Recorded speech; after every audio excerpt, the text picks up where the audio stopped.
లోకాయుక్తగా తల్లాప్రగడ మల్లికార్జునరావు గారిని నియమించడం అంటే ఏంటి? చంద్రబాబు నాయుడు గారు కావాల్సిన వాళ్ళని నియమించుకున్నారా?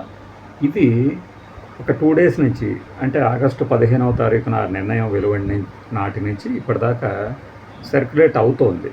వాస్తవంగా సాక్షి ఆరోపిస్తోంది. కానీ ఇక్కడ మన అభిప్రాయం ఏమిటి అంటే, ఇప్పుడు మల్లికార్జునరావు గారు కాకపోతే ఇంకొక ఆయన ఇచ్చి ఉంటాడు బెయిల్. మన కెరీర్లో మనం బెయిల్స్ పొలిటీషియన్స్కి ఇవ్వకూడదు అనే ఏమైనా రూల్ ఏమైనా పెట్టామా జడ్జిలకి? అలా పెట్టలేదు కదా, పెట్టలేదు. బట్ ఆ కేసులో బెయిల్ ఇచ్చారు కాబట్టే ఆయనకి లోకాయుక్త చైర్మన్గా, అదే లోకాయుక్తగా నియమించారు అంటున్నారు. ఈవెన్ మాజీ జడ్జి శ్రవణ్ కుమార్ గారు కూడా అంటున్నారు. ఆయన నేను ఇంకాస్త ఎక్స్టెండ్ చేస్తా, ఇంకాస్త లోతుకెళ్తూ అని చెప్పేసి ఒక 15 నిమిషాలు వీడియో పెట్టాను. నాకు అర్థం కానిది ఏంటంటే, ఇప్పుడు లోకాయుక్త పదవిని ఎవరు నియమిస్తారు? రాష్ట్ర ప్రభుత్వమే నియమిస్తుంది. దాని మీద మనము తప్పుడు ఉద్దేశాలు ఆపాదించడం కరెక్టా కాదా? ఇక్కడ 2 కోణాలను కనుక మనం గమనించినట్లయితే, ఒకటి వీళ్ళు చేస్తున్న ఆరోపణలు 2024లోనే బహుశా లక్ష్మణ్ రెడ్డి గారు అనుకుంటా, జగన్మోహన్ రెడ్డి హయాంలో ఉన్న ఆయన పదవి కాలం ముగిసినా కూడా వీళ్ళు 2026 ఆగస్టు 14వ తారీఖు వరకు కూడా నియమించలేదు. ఎందుకు నియమించలేదు? ఆయన రిటైర్ అయ్యేదాకా ఉండి ఇప్పుడు ఎందుకు నియమించారు అంటారు. ఇక్కడ రిటైర్ అయ్యేదాకా ఉండి అన్నారు కదా, రిటైర్ కాకపోయినా కూడా ఆయన ఆ పదవిలో నియమించవచ్చు. దానికి ఏమంటారు, నిబంధనలు ఉన్నాయి అట్లా. ఇంకొక ఆరోపణ, గతంలో అంటే 2024 నుంచి 26 వరకు కూడా జడ్జిలు కొంతమందిని సిఫారసు చేసిన ఈ ప్రభుత్వం కావాలనే పక్కన పెట్టింది అంటారు. శ్రవణ్ కుమార్ గారు కానీ, వైఎస్ఆర్సీపీలో కొంతమంది కానీ. నాకు ఒక విషయం అర్థం కానిది ఏంటంటే, 2024 నుంచి 26 దాకా లోకాయుక్తగా ఎవరిని నియమించకపోవడం వెనక కుట్ర ఉంది అని ఎవరన్నా ప్రూవ్ చేయగలరా? లేదు. మరి ఆయనకు అప్పట్లో చంద్రబాబు నాయుడు గారికి బెయిల్ ఇచ్చారు కాబట్టే ఇప్పుడు ఈ పదవి గట్టపెట్టారు అంటే, ఇంతకు మించిన పదవులు కూడా గట్టపెట్టచ్చుగా. పోనీ ఆయన హైకోర్టు జడ్జిగా ఉన్నప్పుడు ఆయన సుప్రీంకోర్టు జడ్జిగా కూడా ప్రమోట్ చేయొచ్చుగా. ఓకే.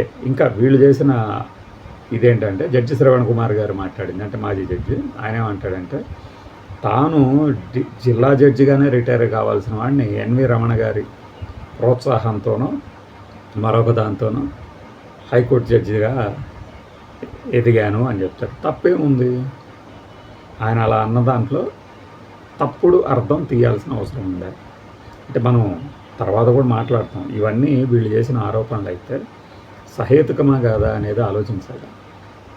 లోకాయుక్త పదవిలో ఎవరిని నియమించవచ్చు? రాష్ట్ర ప్రభుత్వం నియమించిన రాష్ట్ర మంత్రివర్గం లేదంటే మంత్రిమండలి నియమించిన వారిని, ఎంపిక చేసిన వారిని గవర్నర్ కూడా ఆమోదించాలి. ఎట్టి పరిస్థితుల్లో వెనక్కి పంపించడానికి వీలు ఉండదు.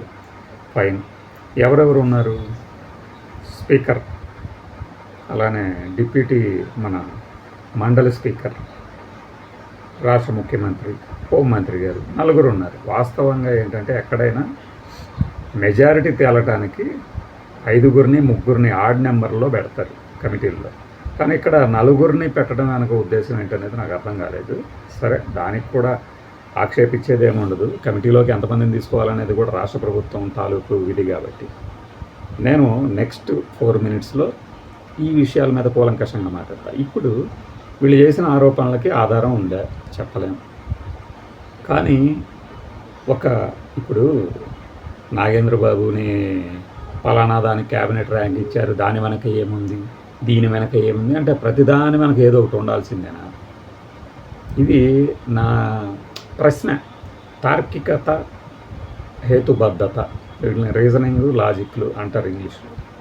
ఇవి ఉన్న ప్రతి ఒక్కళ్ళు ఈ ప్రశ్నలు వేసుకోవాలి. ఒకళ్ళు ఆరోపణలు చేశారు అనగానే అవే ఆరోపణలు రిపీట్ చేయటం కాదు.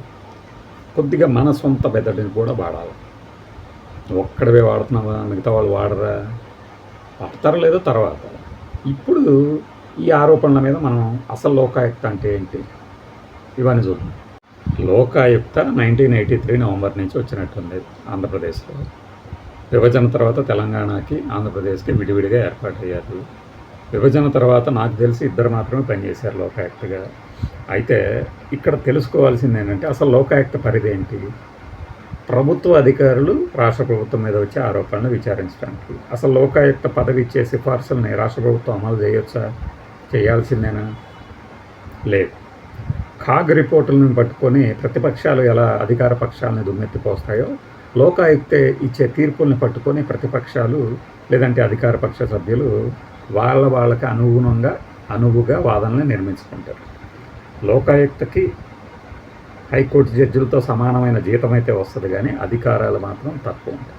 వీళ్ళ అధికార పరిధులు ఎంతవరకు అంటే 6 ఏళ్ల క్రితం వరకు మాత్రమే వీళ్ళ అధికార పరిధి ఉంటుంది కేసుల్ని విచారించడానికి. అంటే ఇప్పుడు జస్ట్ జగన్మోహన్ రెడ్డి హయాంలో జరిగిన వాటి గురించి కనుక ఒకవేళ ఎంక్వైరీ చేయాలి అనుకుంటే, ఇప్పుడు 2026 నడుస్తుంది కాబట్టి 2020 లేదంటే 21 తర్వాత వచ్చిన వాటి మీద మాత్రమే ఎంక్వైరీ చేయగలరు లోకాయుక్త. నాకు అసంబద్ధంగా అనిపించింది ఏంటంటే, రాష్ట్ర ప్రభుత్వంలోనూ ప్రభుత్వ అధికారుల మీద వచ్చే ఫిర్యాదుల మీద ప్రత్యేకంగా ఒక వ్యవస్థ ఏంటి? ఆల్రెడీ అందరికీ వర్తించే రూల్స్ వాళ్ళకి వర్తిస్తాయి. ప్రభుత్వంలో ఉంటే ఏంటి, ప్రైవేట్ కంపెనీల్లో పనిచేస్తే ఏంటి, అది వేరే విషయం. ఇప్పుడు ఈ లోకాయుక్తకి సంబంధించి వాళ్ళు ఆరోపణలు చేశారు కదా, జడ శ్రవణ్ కుమార్ గారు కానీ ఇటువైపు వైఎస్ఆర్సీపీ కానీ. ఇప్పుడు వాటికి మద్దతుగా మాట్లాడతాం. నిజంగానే మరి 2 ఏళ్ల పాటు ఎందుకు ఆగారు? 2 ఏళ్ల పాటు వాళ్ళకి ఎవరు కరెక్ట్ పదవిలో ఉన్నవాళ్ళు, లేదంటే అత్యద్భుతమైన అనుభవం కలిగిన వాళ్ళు, లీగల్ నాలెడ్జ్ అపరిమితంగా ఉన్న ప్రతిభావంతులు జడ్జిలుగా లేరా? నిజమే కదా. ఈ ప్రశ్నకు సమాధానం చెప్పాల్సిందేగా. ఇది ఒకటి ఉంది. అలానే మరి హైకోర్టు జడ్జిలు కొంతమందిని సూచించినా కూడా ఎందుకు వాళ్ళని పక్కన పెట్టేశారు 2 ఏళ్ళుగా? ఇప్పుడే ఎందుకు ఇచ్చారు? వాస్తవానికి నాట్ బిఫోర్ మీ అనేది మన తెలుగు న్యాయమూర్తులు మాత్రమే పై లెవెల్లో చేసే ఒక కోర్టు రూమ్ డ్రామా. ఆయన ఎప్పుడో ఎక్కడో ఎవరికో ఏదో వాళ్ళ కేసులు వాదించినంత మాత్రాన ఆయన ముందుకి ఒక కేసు వస్తే నాట్ బిఫోర్ మీ అంటాడంటే, ఎందుకంటే నేను గతంలో ఎప్పుడో ఏదో వాళ్ళ దగ్గర పనిచేశాను, వాళ్ళకి ఫేవర్ చేశాను ఇట్లా. మరి ఆ కోణంలో చూసినప్పుడు ఈయన బెయిల్ ఇచ్చాడు కాబట్టి లోకాయుక్తగా పనికొస్తాడా లేదా అని వీళ్ళు అడిగే ప్రశ్న కొద్దిగా సహేతుకమే. మరి తీసిపారేయదగ్గ ఇదేమి కానీ కాదు. కానీ మరి ఒక జడ్జి తన న్యాయమూర్తిగా తాను పనిచేసిన పదవీ కాలంలో చాలామందికి బెయిల్ ఇస్తూ ఉంటారు. అంత మాత్రం చేత వాళ్ళందరూ ఈ పదవులకు అనర్హుల? ఈయన మల్లికార్జునరావు గారు కాకపోతే ఇంకొక సాంబశివరావును ఇంకొక సంథింగ్ ఎవరో ఒకరిని పెడతారు. అప్పుడు కూడా ఆరోపణలు రాకుండా ఉంటాయా? దీనికి సమాధానం చెప్పాలి కదా. అప్పుడే వీళ్ళు చేసే ఆరోపణ ఏంటి అంటే, లేదు ఈ 2 ఏళ్ళు ఆపింది కూడా అందుకే అంటారు. కానీ లోకాయుక్తగా ఆయన పదవీ కాలం ఎన్నాళ్ళు ఉంటుందంటే 5 ఏళ్ళు లేదంటే 70 ఏళ్ళు వచ్చే వరకు. ఈ రెండిట్లో ఏది ముందైతే అది తీసేస్తారు. మరి ఇప్పుడు నాగేంద్రబాబుకి ఎమ్మెల్సీకి ఇచ్చింది మంత్రి పదవి కోసం అని చెప్పేసి ఆయన అన్నారు. మరి మంత్రి పదవి ఇవ్వలేదే, క్యాబినెట్ ర్యాంకు. ఈ క్యాబినెట్ ర్యాంకుతో ఏం చేస్తారు? దర్జా అయితే ఉండదు కదా, హోదా అయితే ఉండదు కదా. ఒక మంత్రికి ఉండే హోదా ఒక కార్పొరేషన్ చైర్మన్కి ఎలా ఉంటుంది? సరే, అది రాజకీయం. ఇది జడ్జీలను కూడా వదలకుండా మనం పదే ఆరోపణలు వస్తున్నాయి అంటే, ఈ లోకాయుక్తగా నియమించబడే వ్యక్తులను కూడా సుప్రీంకోర్టుకే వదిలేయచ్చుగా, సుప్రీంకోర్టు జడ్జిలే నియమించవచ్చుగా వాళ్ళ ఆరోపణలో. అంటే రేపొద్దున ఈ లోకాయుక్త ఇచ్చే ప్రతి తీర్పు కానీ ప్రతి కామెంటరీ కానీ ఈ కోణంలో ఈ కళ్ళద్దాల నుంచి చూడటం ప్రారంభమవుతుంది.